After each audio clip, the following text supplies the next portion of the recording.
Yeah, that's all there is to it. Team high wing wins. Bye. No. Team low wing wins. Oh, there's different considerations to make there. Welcome to the superpilotish channel. My name is Graham Wilson, and today in my basement, I'll be talking about Team High Wing versus Team Low Wing. Dun, the battle of all times. That I don't know. I just kind of see it on social media a bunch of times. It pops up, and it's like, Team High Wing, Team Low Wing, and it's like, I don't know. I've flown both, and they're just little airplanes. But yeah, some people, I don't know, on social media, anyways, they get quite animated about it. And I figured I'd just kind of talk about today the way that the world is so divided. Why can't we come together as pilots and just love aviation? Well, I think we pretty much do, anyways. I don't think there's too many pilots out there that have said, "Oh, that's a terrible airplane." It's usually, "Well, that's a little more expensive than I could afford," or, boy, that sure burns a lot of gas, that one," or, "Ooh, you ever thought about getting parts for that? But nice plane, but ooh, expensive parts." Like it are hard to find. So, I think it's kind of like trucks or motorcycles. Like, there's no such thing as a bad one. It's just like, although I don't know. Yeah, for airplanes, yeah, I wouldn't say that. But like if you're talking about ultralights, I don't think there's such thing as a good ultralight. But that's just me, and it's not an airplane. That's a different thing. So, team high wing versus team low wing. Well, it's that got me thinking a bit more. Like in general, I for any little single engine airplane, two-seater, four-seater, six-seater, yeah, they all kind of fly about the same. It's not really that different. There's differences, but they're very, very small. So, Yeah. for example, say you have a high wing airplane. Well, the center of gravity, I might as well use my whiteboard for this one. I'll kind of center of gravity is below your wing. Let's draw a little Cessna 172. Be perfect. Cessna 172. Oh, that wing is looking so good. Okay. All right. Oh, we're looking good like a 172 should. Uh, okay. That doesn't look good like a Cessna 172 should. You'd think I'd be able to draw one of those. See, that was the bad version. The wing was like kind of crappy, but actually, that's not the way I usually do it. I usually draw it kind of fast like this. My problem was I started with the wing, and then you got your wing up here. There we go. There's the halo or whatever it is. Yeah. So on a Cessna 172, your high wing airplane, there's your wing. The center of gravity would be down here. I don't know, something like that. There's your center of gravity. So it's kind of like I don't know, kind of a pendulum effect or something that would uh, it would kind of keep it's more stable. Whereas if you have a low wing airplane, your center of gravity would be right about up here somewhere. So if something center of gravity is on top, it's going to want to fall over, right? So that would be less stable. But they counteract that with dihedral. Oh, I don't want to bend my wing here to demonstrate dihedral. But anyways, where the wings they kind of come up more like a V. And then there you go. Makes that counteracts it a bit. But yeah, generally the difference in stability between a high wing aircraft and a low wing aircraft, it's I don't know, nothing really too drastic. And then, oh, hey, Rolly and Rave Shaman are here. Great. Hi. Yeah. So, and I was looking at all these before doing, I always do my quick Google search before I do a show. And I was doing my quick Google search and it's like, oh, there's this difference and that difference. But I don't know, from a practical standpoint, from what I've experienced, I don't know how many different types of airplanes I've flown that were little like that or been a passenger in and they say, hey, take the controls, I don't know, tons. And they're all about the same. Some controls are heavier than others, lighter. Some airplane might be a little bit The roll rate might be higher or something, but yeah, generally they're all about the same. They all take off and they all climb out around 70-ish. You all come into land around 70-ish knots, miles per hour. Just hit 70. You're probably pretty close. Doesn't matter what little airplane you're in. Stalls somewhere around 50, something like that. And oh, hey, Brian. And yeah, so it's like, but I was thinking, okay, what if yeah, so difference, minimal. Uh, but the other thing that you will read everywhere, and the big thing, like for safety, would be if you're a little bit taller and you have a high wing airplane, you will always smash your head into the wing when you're walking around. You're like, bonk. Oh, like I don't know how many hundreds of times I've bonked my head on a Cessna 172 wing, like literally hundreds of times. But the problem is there because you got your baseball cap on or whatever, and then it cuts out your peripheral vision is cut out by the peak of your cap, and so you don't see the wing coming up. You just bonk right into it all the time, every day. And there's no getting around it really, unless you want to walk around like a hunchback. And even then, you forget and you stand up, bang, you hit your head. So there you go. It's a lot of people have drawn blood on a Cessna, but oh well, it's still a nice plane. And then yeah, so it's for that, there's different things about, if the ingress and egress of the airplane, that can be all over the place. Fueling an aircraft, if it's a low wing, you just, yeah, that's nice and easy. You just pull up to the gas pump, stick it in, away you go. But if you have a high wing airplane, you're probably whipping out a ladder, or you're climbing up on a step, and how old are you? How strong are your legs? I've seen a couple ankles get twisted jumping up and down on a Cessna. Yeah, it happens, so it's, yeah, you got to kind of watch it there too. It's all your own preference. But say if you are going to buy an airplane, I've never owned one, and but I've talked to lots of people that have. Yeah, it's and then I will actually, in the description below here, I found this really good article from Plane and Pilot magazine online, and it's got 20 tips for buying a plane or whatever. And their number one, which you don't really see too much, is the number one tip is they call it the 90% rule. In my head before the show, I was just going to say, okay, what's your mission? What are you going to use your airplane for? That's the most important thing, is like, okay, what are you actually going to use this plane for? Like, say I have a construction company. I'm not going to go out and buy a Lamborghini to transport all my tools and my wood and my drywall and go to the dump with my Lamborghini. I'm going to buy a pickup truck, right? So you got to have the right tool for the job, and the right tool for your mission. What's your flying mission? What are you going to do? Are you going to, you got a place, I don't know, you go to your cottage up north or something like that, and it's on a lake. Well, that'd be really nice to have a float plane to go in there, but then you're based at an airport, an amphibious float plane. Cool. I've known a couple of people that have that, and they like it. They keep it at an airport and they fly it to a lake somewhere, and then they come back. Now you're getting into more money and everything like that too. But hey, when it comes to aviation, you just throw enough money at it, you can get whatever you want. So it's like, but I mean, that would be the right tool for that job. That plane would be correct for that mission. You wouldn't go out and buy yourself or if it's a little lake, you wouldn't go and buy, I don't know, something really, you see these amphibious planes, they're kind of like flying boats, lake amphibians and that.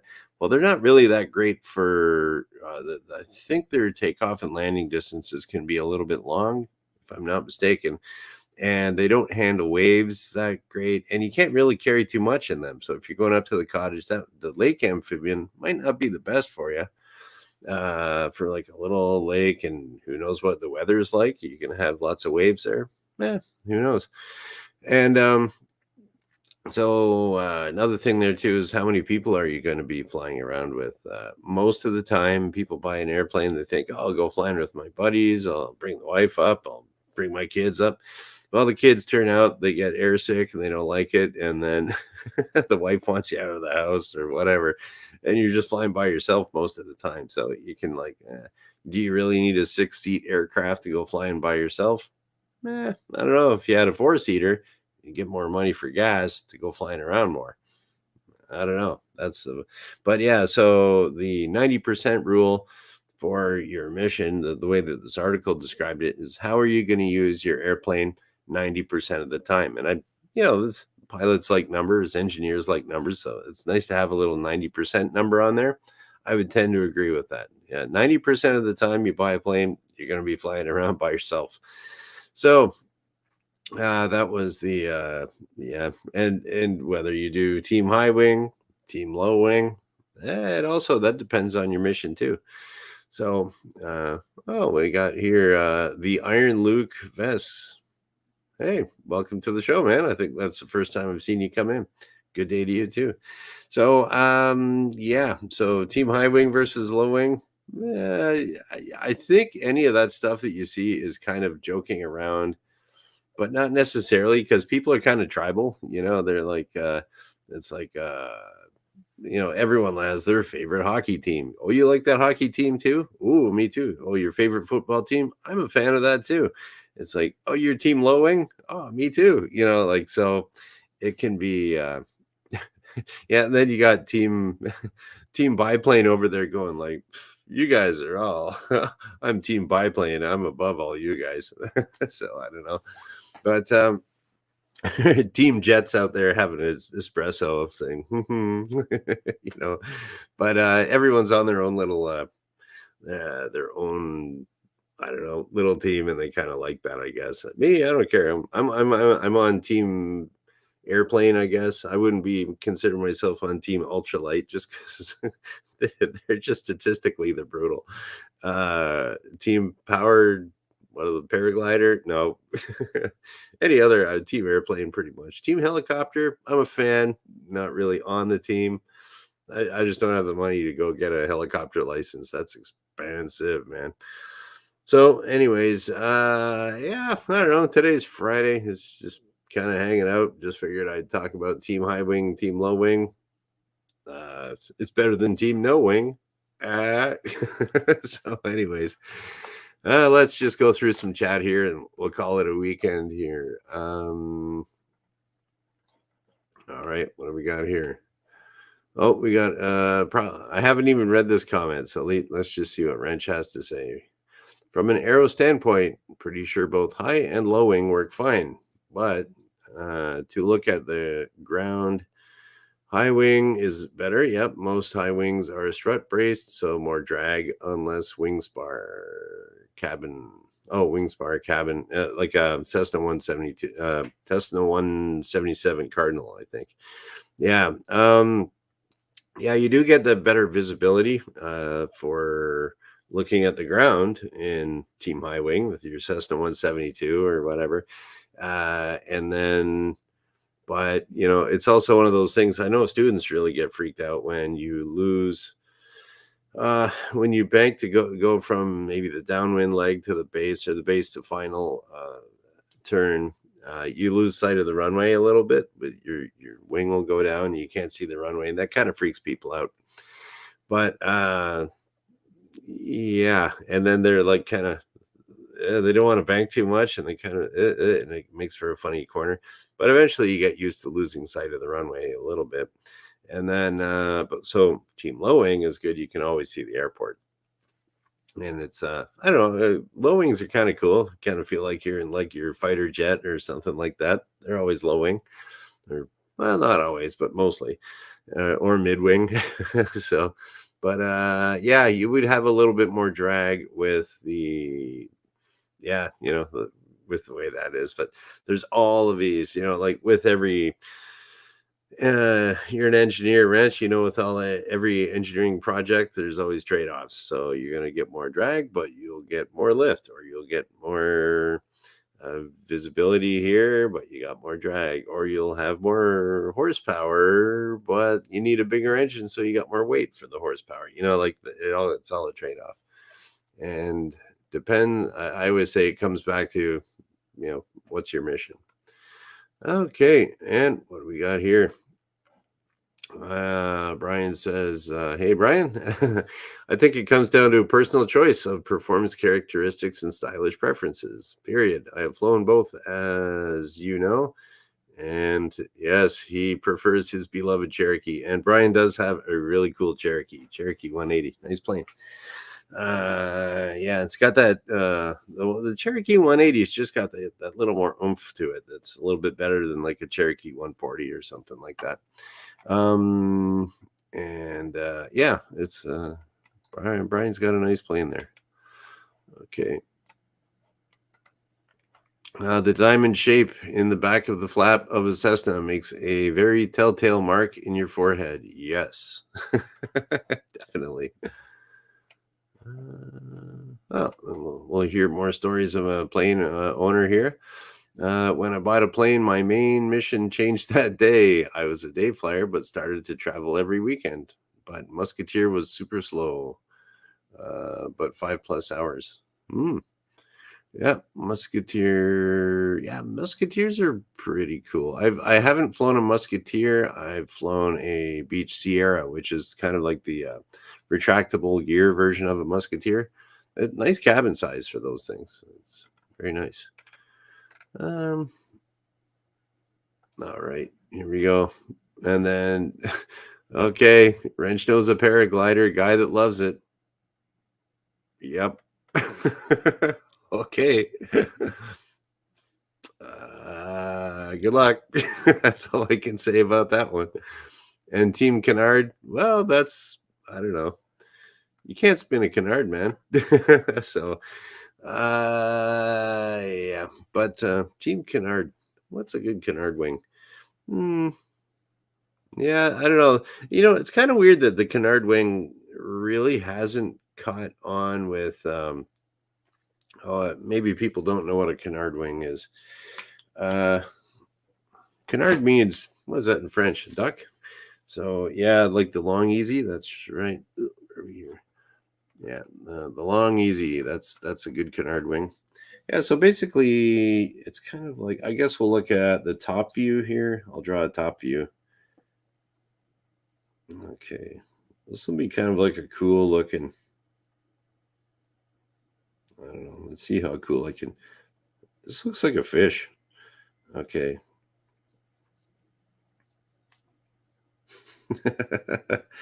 Okay. And let's put some rudders on there too. So this is like the top view. There you go. There's a Canard wing airplane. So it's going this way. Zing. Flying around there. So this would be your main wing, your main lifting surface here. And these are like little rudders here. And this is the Canard wing up in the front.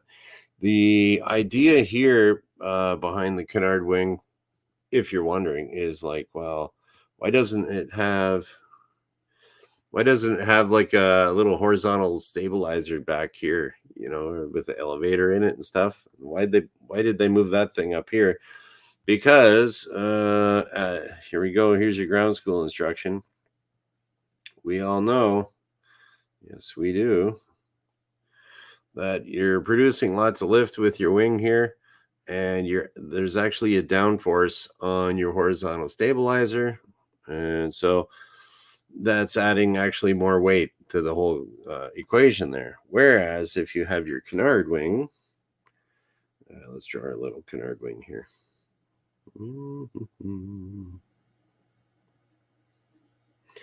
Oh, this is fun. It looks like a race car, kind of.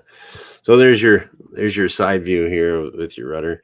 And so you would have your main wing here, right there. So that produces lift. And the Canard wing up here, that also produces lift. So you're there you go. There's your free body diagram, engineer people. That so everything is a lifting surface here, so that you don't need more lift to counteract that weight that gets put on there. Yeah. Anyways, that's the whole idea of the canard, and the idea is that it's going to go way faster or faster, or it'll be more efficient. You could just carry more weight or something like that. But I don't know. I'm surprised. Like, it's kind of a cool design. I don't know why it really hasn't caught on that much with, like Cessna and Piper aren't making that. They had the, what was it? The Beach Starship. They made that one. That one looked really cool. And then they bought them all back and destroyed them all. And then, who was it? Piaggio. What's it called? That's got that, I think, doesn't it? Yeah. Anyways, that sounds cool. Yeah, okay. Yeah, okay. There we go. You got a little canard wing lesson in there. And there we go. Thanks. Yeah, Avanti. Yep, that you can buy that now, and it's what is it? I think it's technically the fastest turboprop plane that you can buy right now. It's got a twin engine turboprop. There's one of them at the airport here in Windsor, and they got a very unique sound when they fly by. And yeah, like they're the fastest, but their range isn't as good as like a Beach King Air or something, but they're fast and they look cool. So yeah, that's about it. So weekend's coming up here. All right, so today is Friday. So, yeah, and before we go, I have to do an update on my linen flat cap that I washed. Looks pretty good to me. I wore it the other day. It might have discolored just a little bit on the back there, but still looking pretty good. Doesn't look as grungy, like even under here. Looking pretty good. There you go. You want to wash your linen flat cap, proof that it works. It's all dry. It's very good. That was on my last video. I did that. So success. Worked again. So there we go. I'm giving out good advice on the superpilotish channel. And yeah, so today's Friday. So I'll be back on Monday because I do this Monday, Wednesday, Friday at noon Eastern. And that's about it. We'll kind of shut her down. And so you guys have a great weekend. Thanks for coming in to chat, everybody. And yeah, thanks for watching. Bye.